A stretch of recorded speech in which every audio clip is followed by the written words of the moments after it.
রুদ্রপুর নামে এক গ্রাম ছিল। সেখানে মানুষ খুব সুখে শান্তিতে বসবাস করত। সেই গ্রামেই থাকত লিসা আর তার বন্ধু সানিয়া। তারা খুব ভালো বন্ধু ছিল। তারা একে অপরের কথা শেয়ার করত। একদিন তারা টিউশন থেকে ফিরতে রাত হয়ে গেছিল। সেখানে এক পিশাচিনীর বাস। তারা জানত যে সেখানে পিশাচিনী থাকে। সানিয়া, আজ টিউশন থেকে ফিরতে খুব দেরি হয়ে গেল। আমার খুব ভয় করছে।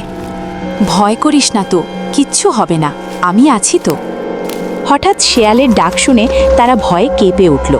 লিসা, তাড়াতাড়ি পা চালিয়ে চল, জঙ্গলটা শেষ করতে পারলেই বাঁচি। হঠাৎ লিসা পড়ে যায় মাটিতে। সেটা দেখে সানিয়া ভয় পেয়ে যায়। লিসা, কি হলো তোর? উঠ না।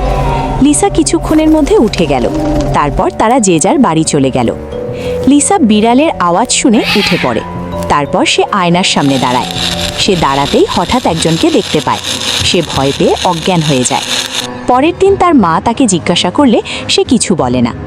পরের দিন লিসা আর সানিয়া টিউশন থেকে বাড়ি আসে, সেই জঙ্গলের পথ দিয়ে। হঠাৎ তারা দেখে পেছন দিয়ে কি যেন চলে যায়। তারা বাড়ি ফিরে আসে। লিসা ফ্রেশ হয়ে ঘুমিয়ে পড়ে। হঠাৎ পরের দিন তার ব্যবহার পাল্টে যায়। না খায় না কিছু বলে। তার বাড়িতে সানিয়া আসে।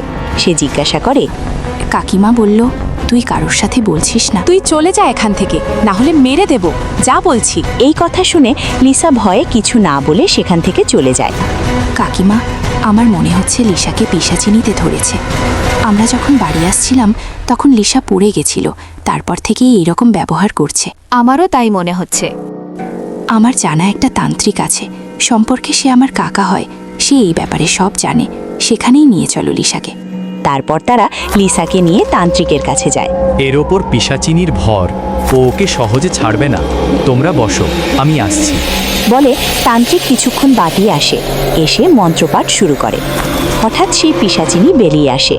এসে বলে, আমি যাব না, তুই আমাকে তাড়াতে পারবি না, তোরা সবাই মরবে। সে পরে দেখা যাবে, তুই যা এখান থেকে। তান্ত্রিক আবারও মন্ত্রপাঠ শুরু করে। তারপর পিশাচিনী চলে যায়। তারপর লিসা মাটিতে পড়ে যায়। সব আগের মতো হয়ে যায়।